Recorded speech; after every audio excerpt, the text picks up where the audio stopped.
Hello, and welcome to another video. Today, I'll be talking about some cards from the Hobbit set that I'm excited to try out. I'll be looking at most of these through the lens of either Limited or Commander, as those are the formats that I play most often, and sharing my thoughts on them with you. This video will be dropping the morning that pre-release starts, so I haven't had a chance to experience any of these cards yet. This is just some speculation on my part, but I cannot wait to get my hands on these and test them out. I would also love to hear which cards you're interested in from this set as well. Are there any that you'll be building around, or any themes from this set that you're excited to explore? Let's hear it. Alright, let's get right into it.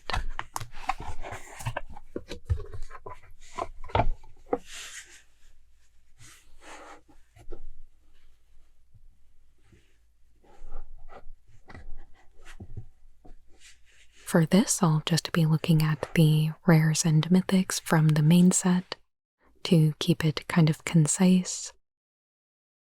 But I was browsing through the uncommons earlier, and I think a lot of those also look really interesting, especially for Limited.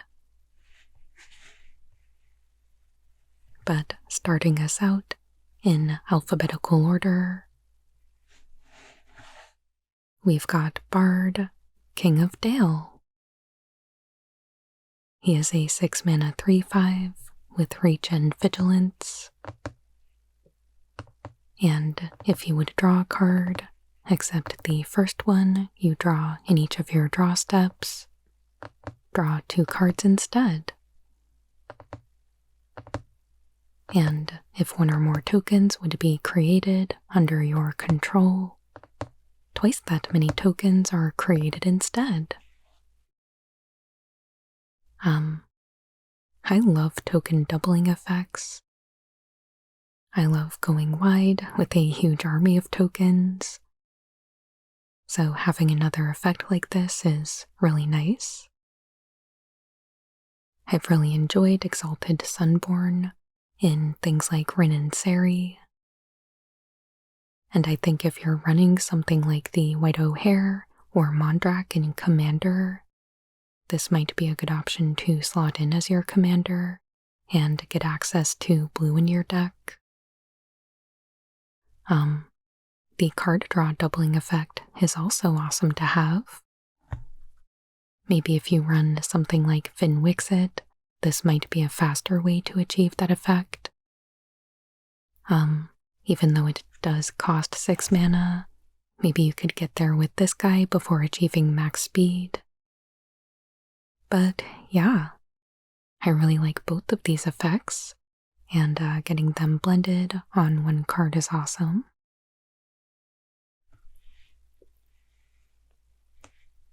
Next, we've got Belladonna Took. She is a 2-mana 2/2 halfling citizen, and whenever a token you control enters, you can get a variety of effects, depending on how many times it's happened in a single turn. If it's the first time, you gain a life. If it's the second time, you draw a card. And if it's the third time, you put a +1/+1 counter on each creature you control. So, I suppose going off of what I just said about Bard, it is no surprise that this card appeals to me. this looks like a great include in any token deck, or a build-around if you want to go mono-white with it. The O'Hare that I mentioned actually triples your tokens, so I think you'd be able to trigger all of these abilities in one shot, which is pretty cool. So yeah, I'm extremely on board with Belladonna.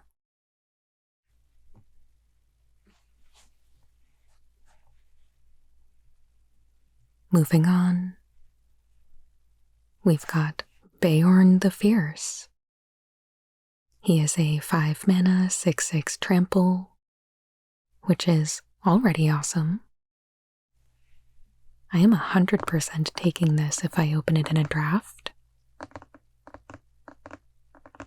Other bears you control get +2/+2, and at the beginning of combat on your turn, put a trample counter on up to one target creature you control.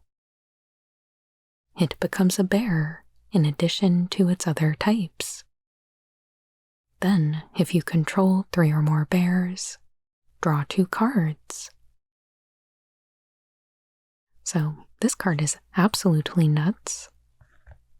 He's like a super bear lord, but he also does you the favor of converting your other creatures into bears, so that he can pump them up and eventually start drawing cards. This is really appealing to me in Limited, because he's not locking you into selecting creatures just because of their creature type at any point in a draft. Of course, more bears are better, but he's not requiring that of you. And for Sealed, I especially appreciate his ability, because it's much more difficult to do anything with typal effects like this, since you don't have the opportunity to hand select your roster of creatures. But that's not a problem for Beorn at all. So yeah, I think this card is fantastic. I also love getting card draw effects in green, so that's great. And I think this is obviously an easy commander to build around, or throw into an existing bear kindred deck like Ayula or Kudo.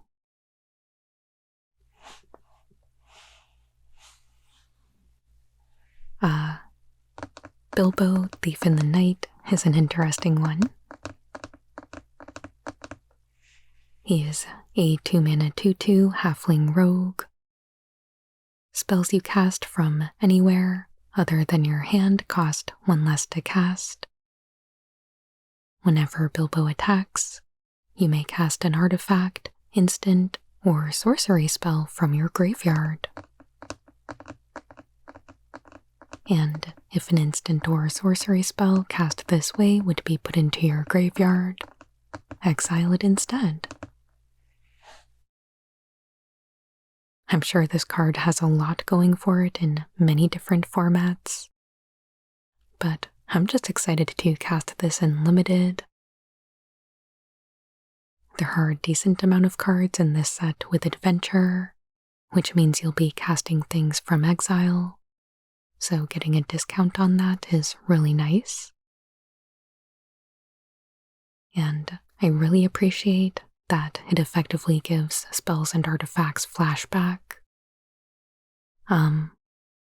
You are kind of roped into casting them on attack, which might diminish their value a bit, but I don't know. I think at least having the chance to cast your stuff a second time is pretty decent.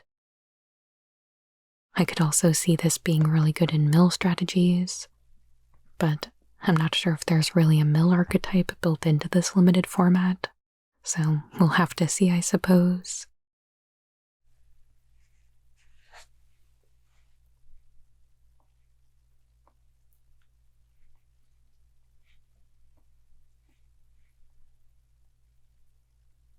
Well, speaking of mill, I guess there's some right here.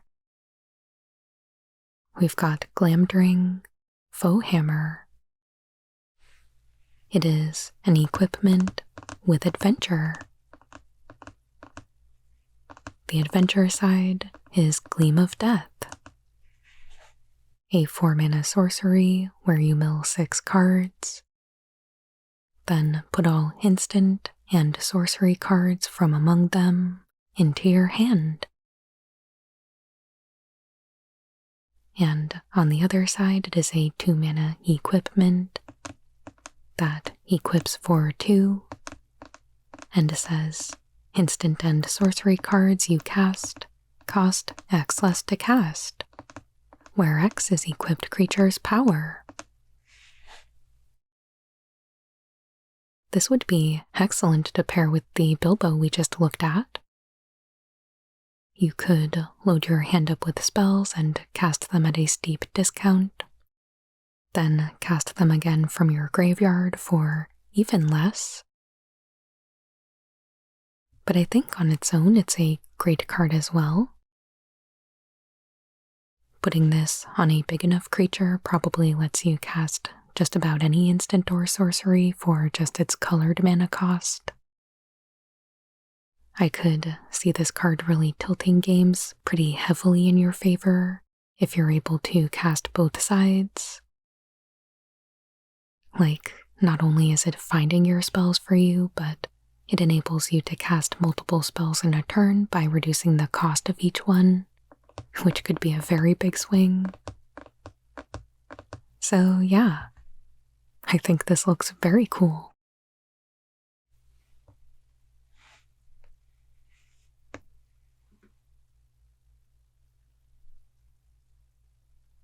Next up, we've got Killy the Resourceful. He is 2 mana for a 1/2 Dwarf Scout with Storied. As long as you have an enduring story, you may pay 0 rather than pay the equip cost of the first equip ability you activate each turn. Whenever a dwarf or equipment you control enters, draw a card. This ability triggers only once each turn. This card I specifically have my eye on for my Arabo Commander deck. It is a cat-typal deck, but also has an equipment theme built into it. I've actually been looking for ways to get some extra card draw in there, so I think this card looks like a great fit. My immediate thought is to try and pair Killy with Bloodforged Battle Axe and a really big trample creature to really try and get that extra card every turn. So I cannot wait to give this card a spin once I get my hands on it.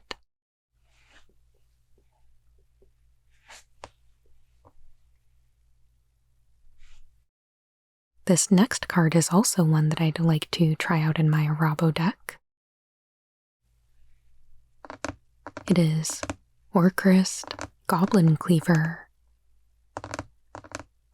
which is a 3-mana equipment that equips for 3, gives equipped creature +2/+2 and trample, and whenever equipped creature deals combat damage to a player, you create a treasure token for each creature you control of a chosen type.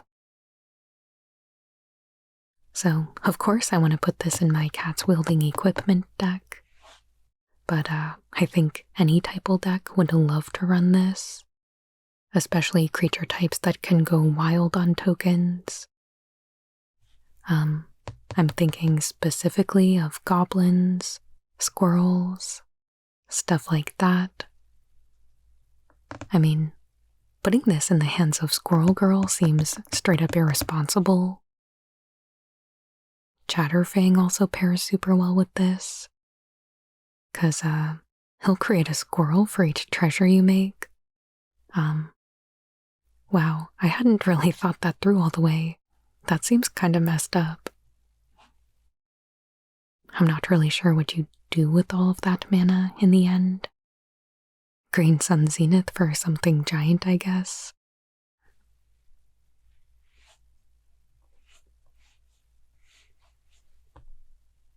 Anyway, moving on, we've got Radagast of Rose Goble. He is a 4-mana 2/5 Avatar Wizard. That says, the first creature spell you cast each turn costs 2 less to cast, and can be cast as though it had flash. To me, this says we're casting creatures on our opponent's turn, and I absolutely love that. Being able to show up in combat with surprise blockers is a very real threat. You know, passing your turn and leaving mana up. Your opponents never know if you have a creature or a removal spell or just the psych out. Or waiting to play a creature until your opponent's end step also lets you keep your information close to the vest and allows much less opportunity for interaction before you can attack with it. So, yeah, as someone who is always playing creatures, I think this card is great.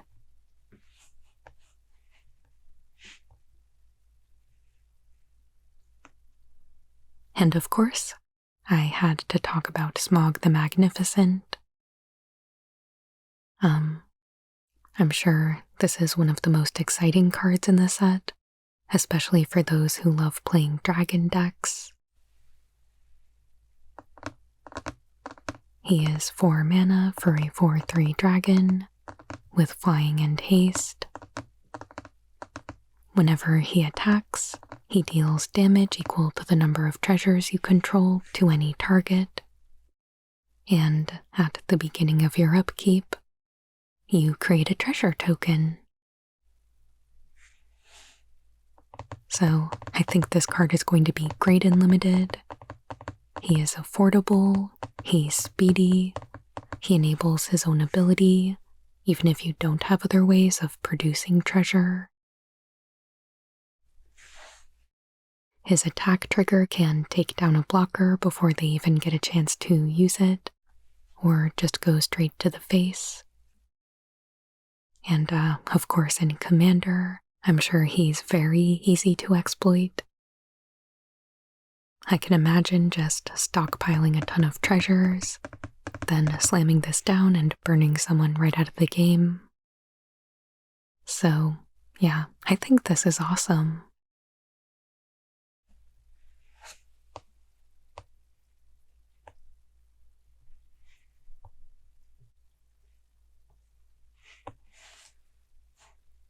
And finally, I had thought about Wizard Staff a bit, but I don't know.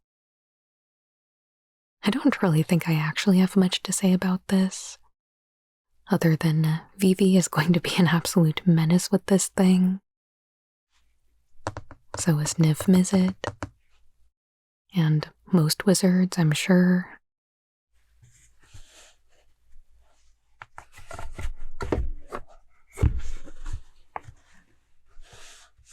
But anyway,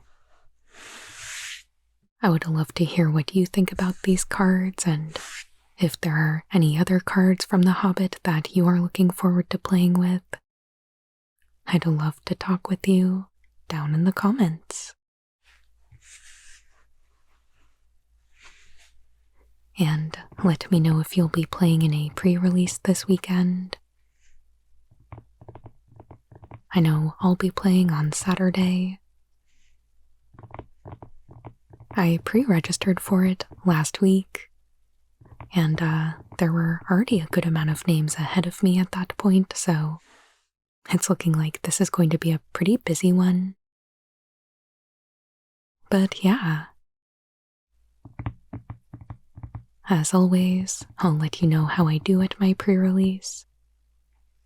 And I'll show you everything that I open next Friday. And this coming Monday, I'll have our first crack-a-pack with The Hobbit up, so I look forward to seeing you there. And of course, if you enjoyed this video, please hit that like button. And please consider subscribing if you haven't already. I put out new Magic the Gathering ASMR videos every Monday and Friday. I truly appreciate all of your support,